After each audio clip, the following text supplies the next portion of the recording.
Emmerdale spoilers for next week, 4th to the 8th of August 2025, tease that chaos is brewing in the Dales as Charity Dingle faces a secret heartbreak as she embarks on the most important mission of her life. The usually bold and tough woman makes the most unlikely choice to become a surrogate mother to her beloved niece Sarah, whose hopes of motherhood are on the wane. But the sacrificial decision is not without consequences. As is so often the case in Emmerdale, past feelings, unresolved tensions, and a storm of secrets are ready to collide. Charity had told herself it was the right thing to do, for Sarah, for the family, for redemption. She had made many mistakes in her life, and saw this act as a chance to finally give back, to protect the future of someone she had fought so hard for. But what she hadn't anticipated was how deeply this choice would unravel her relationship with Mackenzie Boyd. Mackenzie's initial response had been hesitant at best. Outwardly, he nodded along and even offered weak support, but inwardly, he was fractured.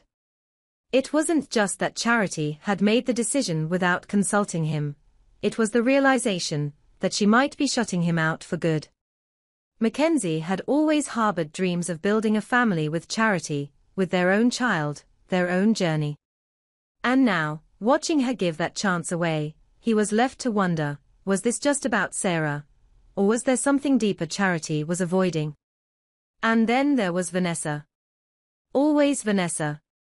The two women shared a history complicated by passion, heartbreak, and a strangely persistent friendship. Despite everything, Vanessa remained Charity's confidant, the one person she turned to when her emotional world became too convoluted for anyone else to grasp. So it was no surprise that Charity found herself opening up to Vanessa once more. In a quiet moment behind the woolpack, Charity's voice trembled with guilt.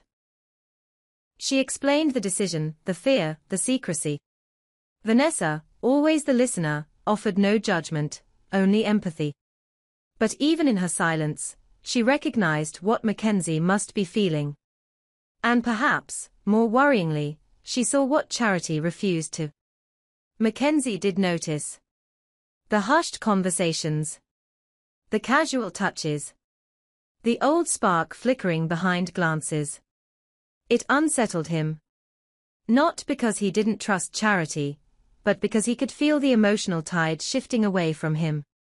What if Charity didn't want to share a future with him, because her heart had never truly left Vanessa?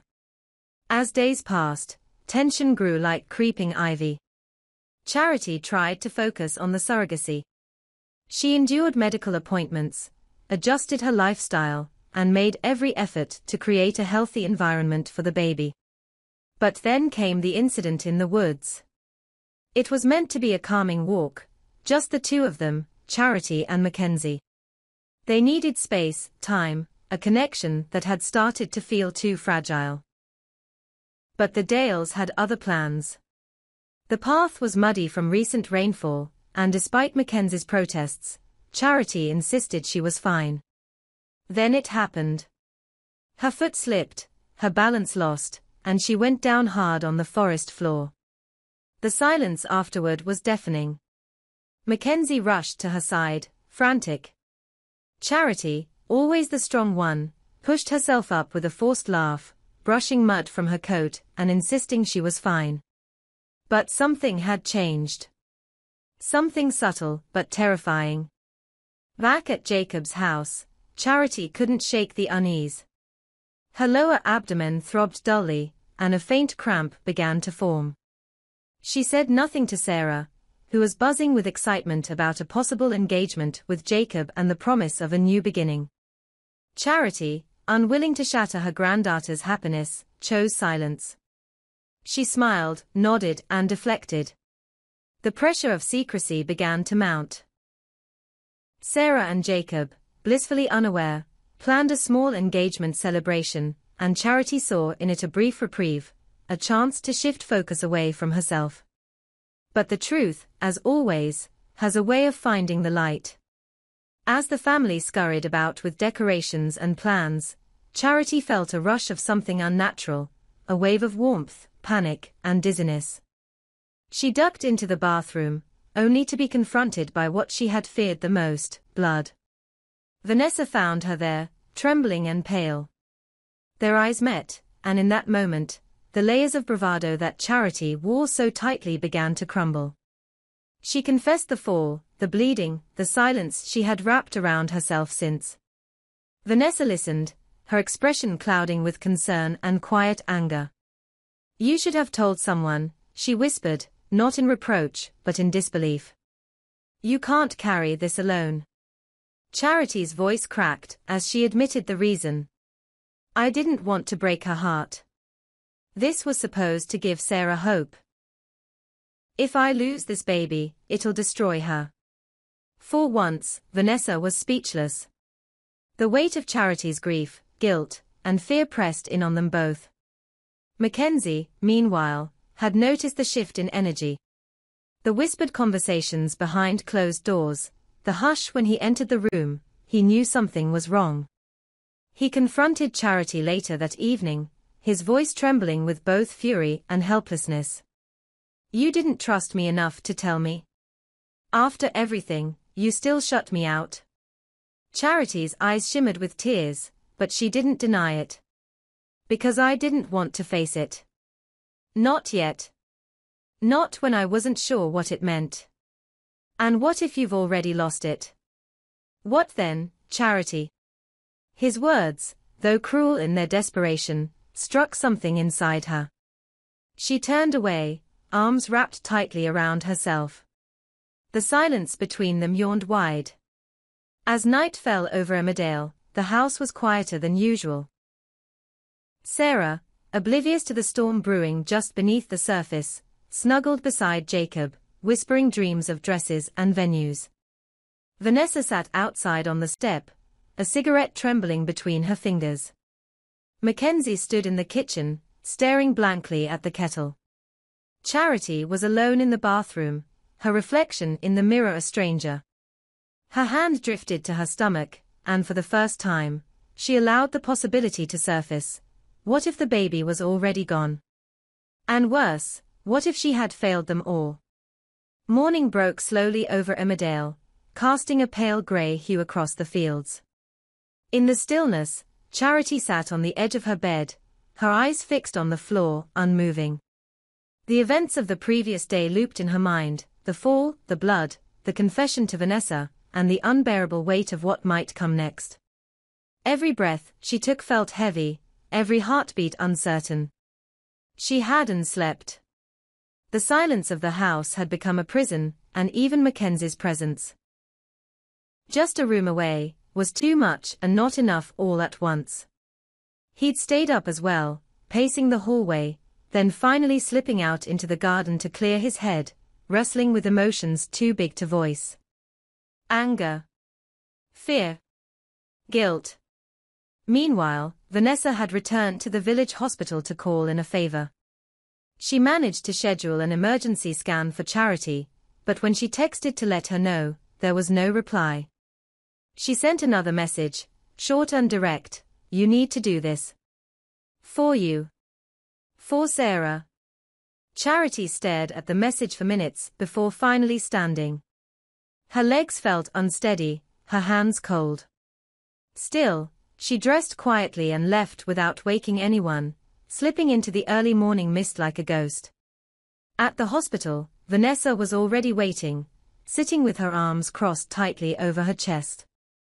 She rose immediately upon seeing Charity, and approached with a gentle urgency. "You came."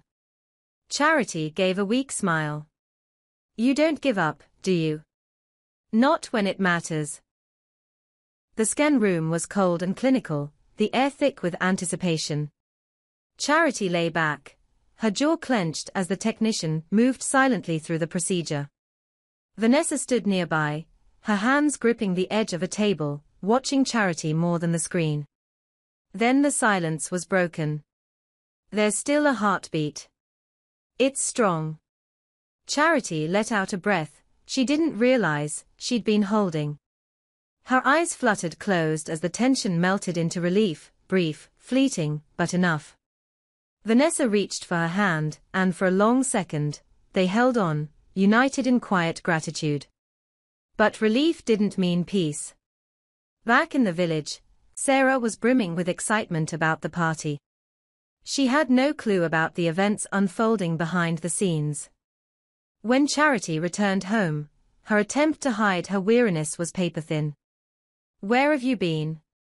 Sarah asked, waving a bundle of party decorations in the air. "Just out for air," Charity lied, her voice strained but steady. "Bit of a walk. Needed to clear my head." Sarah, too preoccupied to read into it, grinned. "Well, you're just in time. Jacob's sorting the playlist. I've got cupcakes in the oven. Come help." As the house buzzed with preparations, Mackenzie pulled Charity aside, his expression unreadable. They stood in the kitchen, tension vibrating between them.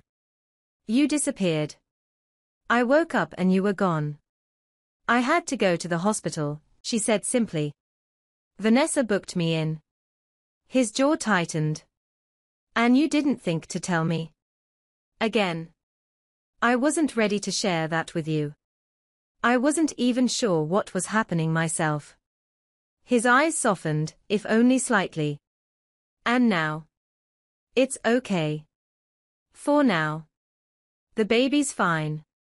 But it made me realize I can't keep pretending like this isn't terrifying." He reached for her hand, hesitating. "We should be in this together." "I want to be.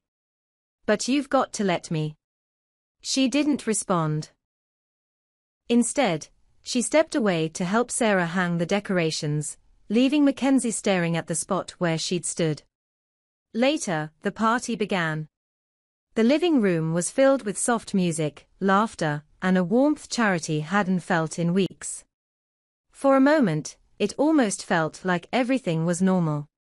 But normalcy is often short-lived in Emmerdale. Vanessa arrived late, slipping in quietly. Her eyes found Charity's instantly, and Charity gave her a quick nod, an unspoken thank you. But Mackenzie noticed the exchange. He couldn't stop the gnawing thought in his mind, was he already losing her? It all came to a head when Sarah pulled Charity aside mid-party. Her face lit with joy, she said, "I know we said we'd wait, but Jacob and we want to get married next month. And it would mean the world to me if you were my maid of honor." Charity froze. Her lips parted, but no words came. Sarah, misreading the silence, frowned. "Is that too soon? This is the happiest I've been in so long. I want everyone to be part of it, before things get complicated with the baby." Charity forced a smile. Of course I'll be there." But the truth was clawing at her insides. Later that night, after the guests had left and the laughter had faded into memory, Charity sat alone on the stairs. Vanessa joined her, a blanket wrapped around her shoulders. "You look like you've aged 10 years, Vanessa teased gently. "Feels like it too. A beat." "You didn't tell her, did you?" Charity shook her head slowly. "How can I? How do I tell my granddaughter that I almost lost the one thing that gave her hope again?" Vanessa was quiet, then said softly, "Maybe you tell her because she deserves the truth. And because hiding it is eating you alive." Charity turned, her expression raw.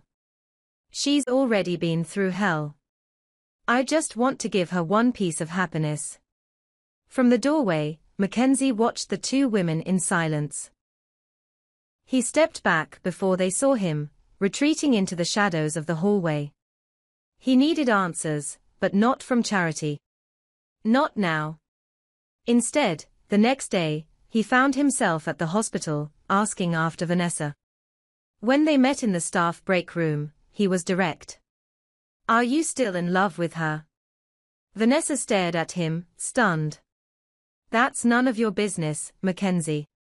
It is if it's why she won't let me in. If it's the reason she's pushing me away." Vanessa hesitated. "Charity's scared." She's not thinking about love right now, she's thinking about survival. About Sarah. But is there something between you two again? She sighed, stepping closer. There's always going to be something. But that doesn't mean it's romantic.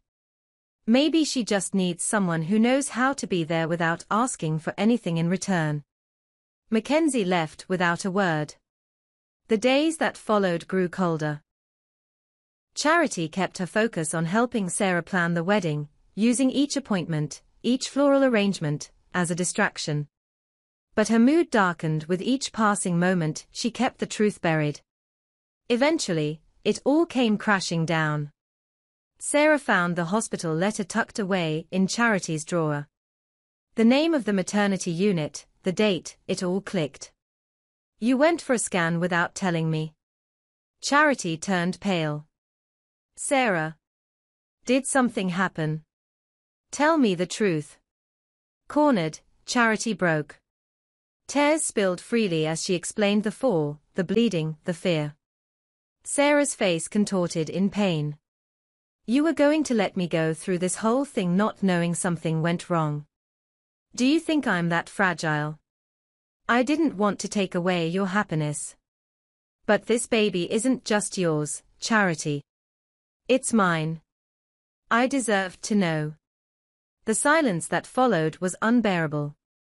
Later that night, Sarah went to Jacob's. Charity sat alone at the kitchen table, eyes red-rimmed, hands shaking. Mackenzie sat across from her. So now she knows. Yeah. And? She's hurt. But maybe she needed to be. Mackenzie reached out, placing a hand over hers. You don't have to carry this alone. Let us help you. She didn't answer. But she didn't pull away. Vanessa came by the next morning. Charity opened the door, surprised. I thought you might be done with me. Never, Vanessa said. But maybe it's time you start being honest with yourself, too. Not just with Sarah. With Mackenzie. With me. Charity exhaled slowly. The storm had not yet passed, but at least she could see the sky again. And somewhere deep within, she dared to hope, for healing, for family, for a chance to do things right, even if the road ahead was full of uncertainty. In Emmerdale, that was the only kind of road there ever was.